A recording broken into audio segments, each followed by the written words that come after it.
क्योंकि 10,000 आंसू थोड़ी फेक सी बात लगती है। फिर उसने एक बात और कही गौरव ने उस ऑडियो रिकॉर्डिंग में कि क्रिश्चियनों के वचन में ना ऐसे लिखा है कि मौली नहीं बांधना, तिलक नहीं लगाना, इसी का विरोध हो रहा है। वो जो रॉकी जिसने पास्टर बजिंदर को जेल में अंदर डलवाया है। नरूला मिनिस्ट्री का प्रधान गौरव वो मूर्ति के सामने दंडवत करते हुए दिखाई दे रहा है। उस वीडियो को लेकर सब मसीह लोग बहुत निराश है, क्योंकि ये जो कुछ भी हुआ है वो वचन से बाहर हुआ है, क्योंकि कोई भी मसीह मूर्ति को दंडवत नहीं कर सकता। और सब लोग वेट कर रहे थे कि अंकुर नरूला जी इसके बारे में क्या कहते हैं, लेकिन उन्होंने जो कहा उससे लोग बिल्कुल भी संतुष्ट नहीं हुए, क्योंकि लोगों का कहना है कि क्योंकि ये उनकी मिनिस्ट्री के साथ हुआ है, उनके मिनिस्ट्री का बंदा है, उसके साथ हुआ है, इसलिए उन्होंने उसकी साइड ली है। और बहुत से कंट्रोवर्सीज इस टॉपिक पर अभी हो रही है।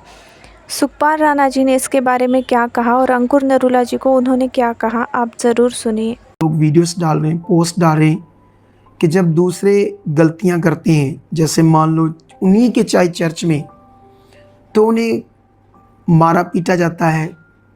और वो भी सोशल मीडिया के सामने वीडियोस हैं। मैं अपने से नहीं बोल रहा, क्योंकि ये तो सबको पता है ना, सारी वीडियोस तो वायरल हो जाती है।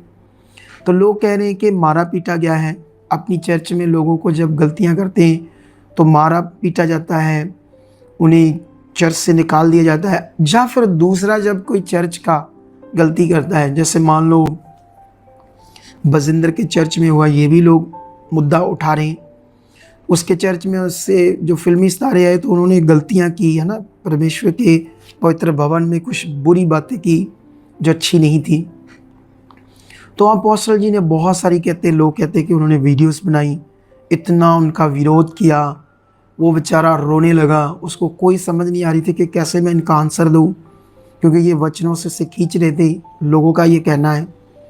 और उसके बाद लोग कहते जब अपनी बारी आई इनके प्रधान की, तो अब जहाँ तो जो वचन कहता है उस पर खड़े रहना चाहिए, लोगों का कहना है। और मेरा भी ये ओपिनियन है, ये मैं भी इस बात को डिक्लेयर करता हूँ या इस बात का प्रमाण देता हूँ कि जो खुदा का कलाम है वो किसी भी व्यक्ति के साथ कॉम्प्रोमाइज़ नहीं करता।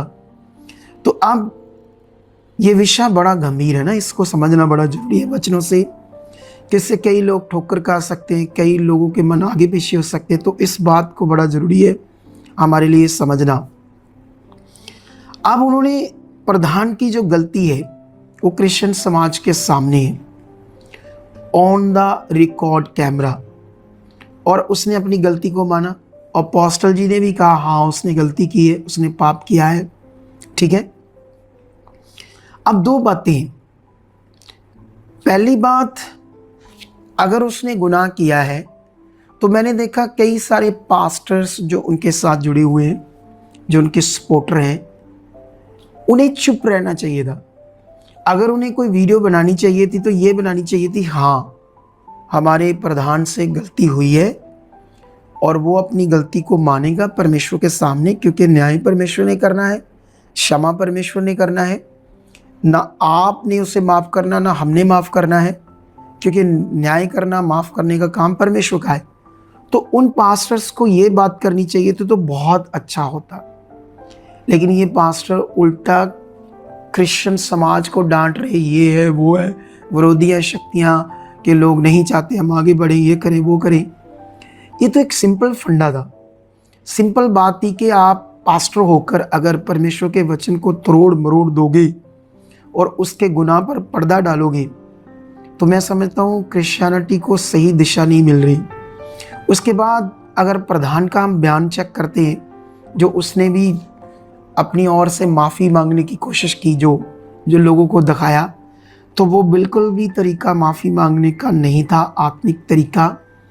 उसने कोई भी ऐसे शब्द समाज में कोई वीडियो बनाकर कन्फेस नहीं किया कि हाँ मुझसे गलती हुई है, हाँ मैंने पाप किया है तो मेरा पाप परमेश्वर क्षमा करेगा, ऐसा कुछ भी नहीं उसने कहा। उसने अपने बयान में कहा कि जब हम समाज में विचरते हैं तो वचन से कुछ बातें इधर उधर जाती तो मैं आगे से क्या रखूं, बस ये उसका बयान था। और अपोस्टल जी का क्या बयान था कि मैंने उससे जब कहा कि तूने भाई पाप किया है, तो अपोस्टल जी ने कहा वो घुटनों पर था और 10,000 उसकी आंखों में आंसू थे। अब ये बात उनका अपना बयान है अपोस्टल जी का। वैसे इनके पास मीडिया सेल बहुत तगड़ा है। मैं समझता हूँ अगर ऐसा प्रधान ने किया तो बहुत अच्छा होता कि वो इसकी कोई वीडियो वायरल करते जब वो घुटनों पर था, जब वो आंसुओं को बहा बहा कर पश्चाताप कर रहा था। अगर कर देते ऐसी कोई वीडियो वायरल तो बहुत अच्छा होता, क्रिश्चियन समाज को बड़ा अच्छा लगता। लेकिन अफसोस ऐसी कोई वीडियो वायरल नहीं हुई। तो बहुत सारे लोग कहते ये तो पल्ला झाड़ दिया है अपोस्टल जी ने भी। लेकिन मैं किसी को सलाह नहीं दे सकता, क्योंकि मे भी शायद आपकी मिनिस्ट्री या आपके लोग किसी की सलाह मानते भी नहीं है। क्योंकि एक पंकज जर्मिया नाम से एक चैनल है, एक लड़का है, काफ़ी उसमें ईगो है। अगर हमारी चर्च में ऐसा कुछ हुआ होता तो मैं एक अपोस्टल खुदा का दास होने के नाते सबसे पहले उसे डांटता और उससे वीडियो डिलीट करवाता। क्योंकि उसने कहा कि जो कुछ खामड़ा चर्च कर रहा है और जो हमारा प्रधान कर रहा है, जो हमारी चर्च का मसला है, तुमसे हमें ओपिनियन लेने की कोई ज़रूरत नहीं है। हम क्या सही कर रहे हैं और क्या गलत कर रहे हैं, और ना ही तुमसे कोई सर्टिफिकेट लेने की ज़रूरत है। अब ऐसी अजीब बातें आप वचन को तोड़ मरोड़ कर प्रधान की गलती के ऊपर पर्दा डालोगे तो इससे समझ आती है कि अब आप यीशु के अनुयायी नहीं हो, आप इंसानों के पीछे चल रहे हो। यीशु के पीछे चलने वाला हमेशा गलत को गलत कहता है और सही को सही कहता है। लेकिन ये मानसिकता खराब है उस भाई की।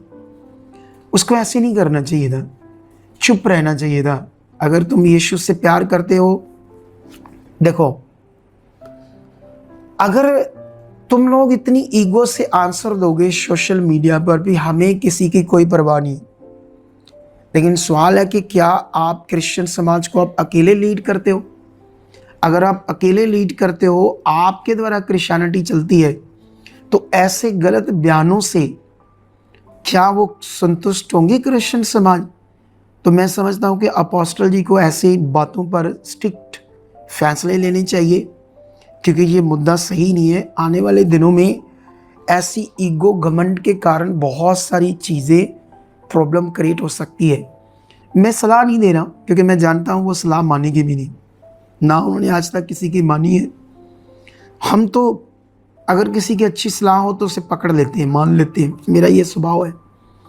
और मेरे सामने जब भी गुनाह हुआ है, यहाँ पर हम मेरे कितने रिलेटिव सेवा करते हैं, मेरे सके भतीजे सेवा करते हैं, मेरा सका भाई सेवा करता है। हमारी चर्च को पूछो, हमारी टीम से पूछो, कैसे सबके सामने उन्हें डांटता हूँ उनकी गलती से, क्योंकि मैं पक्षपात नहीं करता। क्योंकि जब हम दूसरों को जब गुनाह करते हैं तो सोशल मीडिया पर इतनी वीडियो बनाते हैं और उन्हें एक तरफ से जलील करते हैं कि तूने ये गुनाह किया, पाप किया है, और जब अपनी बारी आती है तो 2 मिनट में हम पल्ला झाड़ते हैं। तो ये आने वाले दिनों में क्रिश्चियन समाज के लिए अच्छे आसार नहीं है, अच्छे विषय नहीं है। क्योंकि वैसे मैं अपना एक ओपिनियन रखता हूँ, बहुत अच्छा होता अगर अपोस्टल जी ये करते, ये कहते कि देखो इसने गुनाह किया है, इसने पाप किया है, तो अब इसका जो पाप है इसके लिए ये पश्चाताप करे, और इसका जो पश्चाताप है लोगों के सामने होना चाहिए, क्योंकि इसने लोगों के सामने पाप किया है। अगर ये क्रिश्चियन समाज के लिए काम कर रहा है तो क्रिश्चियन समाज में हाँ कुछ चीज़ें अच्छी हो रही है इसके द्वारा, परमेश्वर से बरकत दे और भी बुद्धि और समझ दे कि कैसे मुझे और अच्छे से काम करना है। तो जैसे मान लो क्रिश्चियन समाज के लिए जो भी चीज़ें कर रहे हो, लेकिन क्या ये वचन हमें इजाज़त देता है कि हम उसका वचन, उसके कलाम को तोड़ दें? जैसे वो यिर्मयाह, पंकज जर्मिया नाम का एक लड़का, वो कहता हमें किसी की ओपिनियन की ज़रूरत नहीं है, किसी के सर्टिफिकेट की ज़रूरत नहीं है। कल को भाई तू कह देगा हमें यीशु के भी सर्टिफिकेट की ज़रूरत नहीं है, हमें यीशु की भी कोई सलाह नहीं चाहिए, उसने जो लिखा कहा इसको भी हम ज़्यादा ध्यान से नहीं मानते। अब सवाल ये है, अब ये काफी गंभीर विषय है। गंभीर इसलिए है कि जो गुनाह सामने है उससे मान लो भाई, अच्छा होता। मैं समझता हूं एक बंदा अपने गुनाह को माने अच्छे से, जैसे मानना चाहिए। तो परमेश्वर कहता है कि जो गलती मानेगा, जैसे हम जानते हैं कि जब हमसे गुनाह होता है, पाप होता है, परमेश्वर की ओर से भी माफ़ी है, कलीसिया की ओर से भी माफ़ी है।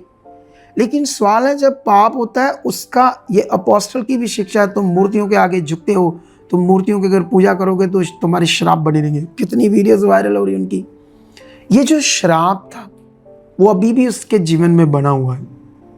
उसे शैतान उससे मिसयूज कर सकता है जब तक वो उस श्रापित से जो उसने गुनाह किया है अच्छे तरीके से वो अपने पाप को नहीं मानेगा खुदा के सामने, है ना। जैसे आंसू बहाने की बात है तो मैं तो समझता हूँ 2-3 दिन भूखा रहे, पानी तक ना पिए, घुटने टेक के टाट बांधे परमेश्वर के सामने जाए, प्रधानगी छोड़े, कुछ दिन चर्च में जोड़ों की सेवा करे, झाड़ू लगाए और लोगों को बताए कि हाँ मैंने पश्चाताप किया है और आगे से मैं कभी भी ज़िंदगी में ये गलती नहीं करूँगा। क्योंकि जब हम बाइबल का वचन देखते हैं, क्योंकि अगर ये सब कुछ उसने सत्ता के लिए किया है, सत्ता में हम मजबूत हो सत्ता की कुर्सी में, तो फिर मैं समझता हूँ कि ताकत सत्ता में है, परमेश्वर में नहीं है, जो मैं समझता हूँ। लेकिन ताकत परमेश्वर में है, जिसने सत्ता की कुर्सी पर यूसुफ को बैठाया, दाऊद को बैठाया, बहुत सारे राजाओं को बैठाया। वो इतना पावरफुल है कि वो भेड़ बकरियों चराने वालों को प्रधानमंत्री बना सकता है। वो इतना ताकतवर है। हमारी ज़िंदगी में समाज के साथ मिलो, समाज से बात करो कि देखो आपकी जो धार्मिकता है और हमारी जो धार्मिकता है, हम एक दूसरे की रिस्पेक्ट करेंगे, हम समाज के कामों को मिलजुल कर करेंगे। लेकिन जो वचन हमारा कहता है हम उससे बाहर नहीं जा सकती। और मेरे हिसाब से जैसे दूसरे जो लोग हैं उन्हें भी कोई प्रॉब्लम नहीं होनी चाहिए कि उनका जो वचन है, उनकी जो धार्मिकता है, उनके जो सिद्धांत है, हमें उन पर कोई टिप्पणी नहीं करनी चाहिए, क्योंकि उनका जो ईस्ट है, जो खुदा है, उन्हें जो कहता है वो उसमें पूरे और खरे हैं। तो ये अच्छी बात है ना। प्रधान को कहना चाहिए था कि देख भाई, मेरा वचन मुझे इजाज़त नहीं देता। दानियल, शद्रक, मेशक, अबेदनगो के, अरे भाई मैं या क्रिश्चियन लोगों को इससे क्या लगे कि आप माफ़ी मांगते हो या नहीं मांगते हो, लेकिन आप वीडियो बनाकर सफाइयाँ देने की ज़रूरत नहीं है। मेरे हिसाब से पाप हुआ है, मानो बात ख़त्म है, लोगों को अच्छा लगेगा। अपोस्टल जी की इज्जत और बढ़ेगी कि वो खराब बंदा है। अगर वो दूसरों के लिए बोलता है तो अपने के लिए भी कॉम्प्रोमाइज़ नहीं करता। क्योंकि 10,000 आंसू थोड़ी फेक सी बात लगती है, माफ़ करना, थोड़ी सी फेक सी, क्योंकि 10,000 आंसू ऐसे शब्द थोड़ा ठीक सा नहीं फील होता। और मैं नहीं कहता हूँ, ये बहुत सारी पोस्टें हैं सोशल मीडिया पर जो लोग बातें कर रहे हैं। उसके बाद एक और मुद्दा आता है रॉकी, वो जो रॉकी जिसने पास्टर बजिंदर को जेल में अंदर डलवाया है ना, बहुत रात दिन उसके पीछे पड़ गया वो बंदा, कई तरह के षड्यंत्र रचकर उसने उसे जेल भेजा। उस रॉकी का फ़ोन आता है अभी इन सारी बातों के बाद अपोस्टल जी के वचन से आंसर देने के बाद एक फ़ोन आता है और वो बंदा एंटी क्राइस्ट बंदा है। गौरव से उस ऑडियो रिकॉर्डिंग में ऐसे बातें कर रहा है जैसे बड़ा पुराना उसका मित्र दोस्त है। और वो जो उसका धर्म है वाल्मीकि, तो गौरव जी का भी, प्रधान गौरव का भी यही धर्म है वाल्मीकि।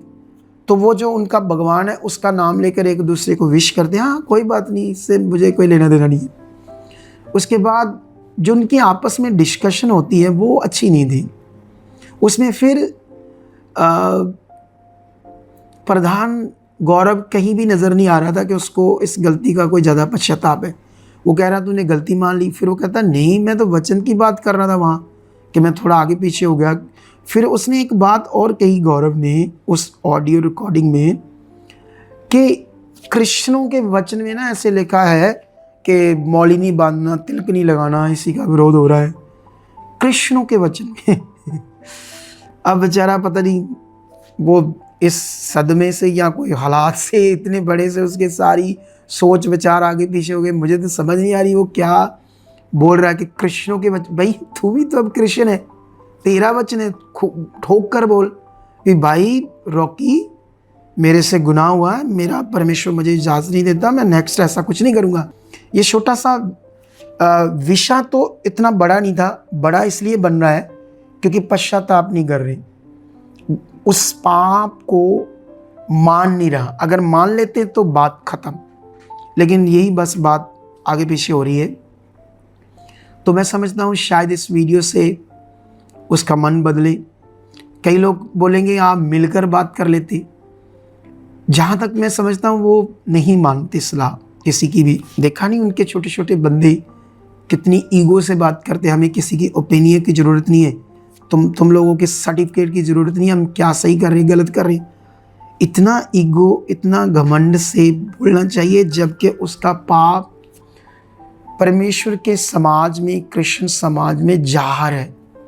जो परमेश्वर ने आज्ञा दी, मना किया, उस आज्ञा को जिन लोगों ने तोड़ा वो श्रापित हुए।